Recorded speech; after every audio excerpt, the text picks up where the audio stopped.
ఉదయం దేవుని వాగ్దానం. నీకు వాగ్దానం ఇచ్చిన దేవుడు నమ్మదగినవాడు, నిన్ను విడువడు, ఎడబాయడు. Praise the lord. పరిశుద్ధాత్మ దేవుడు మనందరికి ఇస్తున్నటువంటి అద్భుతమైనటువంటి వాగ్దానం. మరి ప్రతిరోజు ప్రత్యేకమైనటువంటి వాగ్దానంతో పరిశుద్ధాత్మ దేవుడు మనల్ని దర్శిస్తున్నాడు కదండి.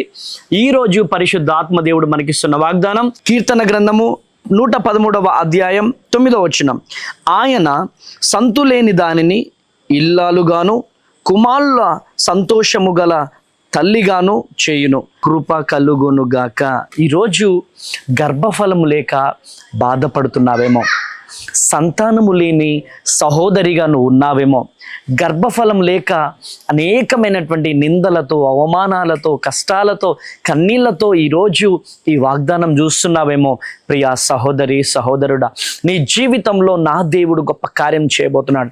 దేవుని వాక్యం సెలవిస్తుంది, సంతానము లేని సహోదరికి తల్లిగా చేసే దేవుడు, సంతానము లేని మరి సహోదరిని ఒక తల్లిగా, కుమారులకు తల్లిగా నిలబెట్టే దేవుడు నా దేవుడు. చూడండి, శారా గర్భంలో ఇంకా పిల్లలు పుట్టరు అనుకున్నారు, కానీ ఎండిపోయినటువంటి గర్భం, వృద్ధాప్యంలో కూడా నా దేవుడు గొప్ప కార్యాన్ని జరిగించాడు. అదేవిధముగా హన్నా జీవితంలో కూడా అనేక మందితో తృణీకరించబడింది. హన్నా గర్భాన్ని దేవుడు తెరిచాడు. తర్వాత లేయా గర్భం, లేయా అనేకమైనటువంటి కష్టాలు పడింది, అనేకమైనటువంటి మందితో చీదరించబడింది. అటువంటి లేయా గర్భాన్ని కూడా దేవుడు తెరిచాడు. ప్రియ దేవుని జనాంగమా, ప్రియ దేవుని బిళ్ళారా, ఈరోజు నీవు కూడా సంతానము లేక బాధపడుతున్నావేమో.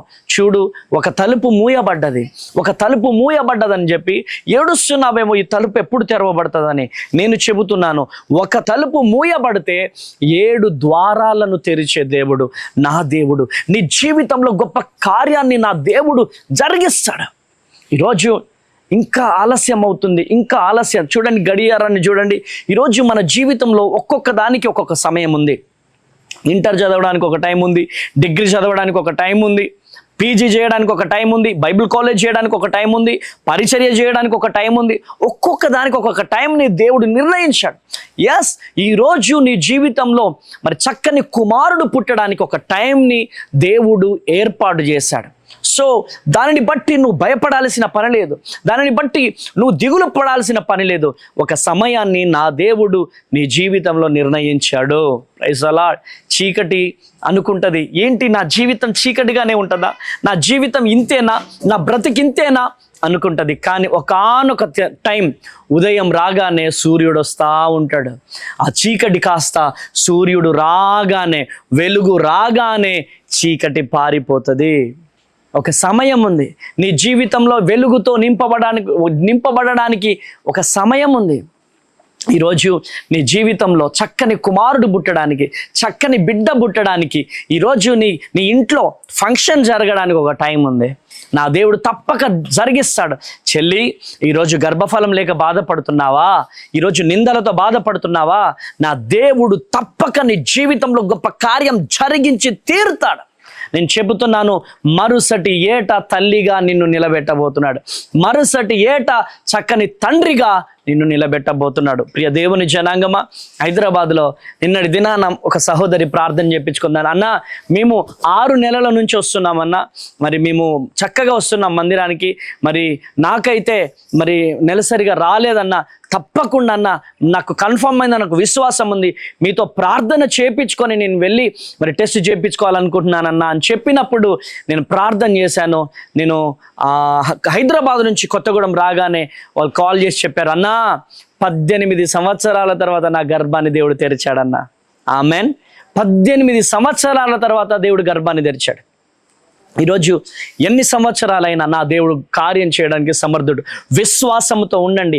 దేవుడు చెబుతున్నాడు, సంతానము లేని సహోదరిని తల్లిగా మార్చే దేవుడు ఈ వాగ్దానాన్ని ఎత్తిపట్టి ప్రార్థన చేయండి. ప్రభువా, సంతానము లేని సహోదరిని తల్లిగా మారుస్తా అన్నావు కదా ప్రభువా, నాకు సంతానం లేరయ్యా, అయ్యా నా తల్లిగా మార్చయ్యా, నన్ను తండ్రిగా మార్చయ్యా అని చెప్పి నీ వాగ్దానాన్ని ఎత్తిపట్టి ప్రార్థన చేయి. నీ జీవితంలో నా దేవుడు గొప్ప కార్యం జరిగిస్తాడు. ప్రార్థన చేద్దామా? ప్రార్థన. తండ్రి స్తోత్రం ప్రభువా, సంతానము లేని సహోదరికి చక్కని సంతానాన్ని ఇస్తా అన్నావు ప్రభువా, బిడ్డల జీవితంలో గొప్ప కార్యము జరుగును గాక నాయన. అయ్యా మునుపెన్నడూ చూడని దీవెనలతో నింపండి అయ్యా. ఈ వాగ్దానం చూస్తున్న ప్రతి సహోదరి గర్భము తెరవబడును గాక నాయన.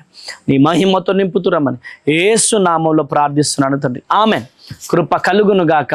దేవుడు మిమ్మల్ని మీ కుటుంబాన్ని దీవించి ఆశీర్వదించును గాక. God bless you. దేవుడు మిమ్మల్ని దీవించును గాక. Praise the Lord. Praise the Lord. Narsipatnam. God bless you. Narsipatnam. Narsipatnam పరిసర ప్రాంత ప్రజలారా, మీ అందరికీ గొప్ప శుభవార్త. సువార్త స్వస్థత మహాసభలు మన నర్సీపట్నంలో అద్భుతమైనటువంటి రీతిలో 3 దినములు, మరి మే 5, 6, 7 తేదీలలో బ్యాంక్ కాలనీ, మరి doctor Ramachandrarao ground, CMR down గ్రౌండ్లో ఈ మీటింగ్ జరగబోతుంది. సో అద్భుతమైనటువంటి స్తుతి ఆరాధన, హృదయాన్ని కదిలించే వర్తమానాన్ని పరిశుద్ధాత్మ దేవుడు 3 రాత్రులు పరిశుద్ధాత్మ దేవుడు రిలీజ్ చేయబోతున్నాడు. మర్చిపోకండి, మే 5, 6, 7 తేదీలలో మంగళ, బుధ, గురువారాలలో శక్తివంతమైనటువంటి ఆరాధనలు జరగబోతున్నాయి. గర్భఫలం లేనటువంటి వారి కొరకు, నిరుద్యోగుల కొరకు, శాంతి సమాధానం లేనటువంటి వారి కొరకు, మరి అద్భుతమైనటువంటి రీతిలో భారం కలిగి ప్రతిరోజు నేను ప్రార్థన చేయబోతున్నాను. కనుక ప్రియ దేవుని జనాంగమా, పరిగెత్తుకుంటూ రండి. నర్సీపట్నం పరిసర ప్రాంత ప్రజలారా, పరిగెత్తుకుంటూ రండి. మీ జీవితాలలో గొప్ప అద్భుతాలు పరిశుద్ధాత్మ దేవుడు జరిగించబోతున్నాడు.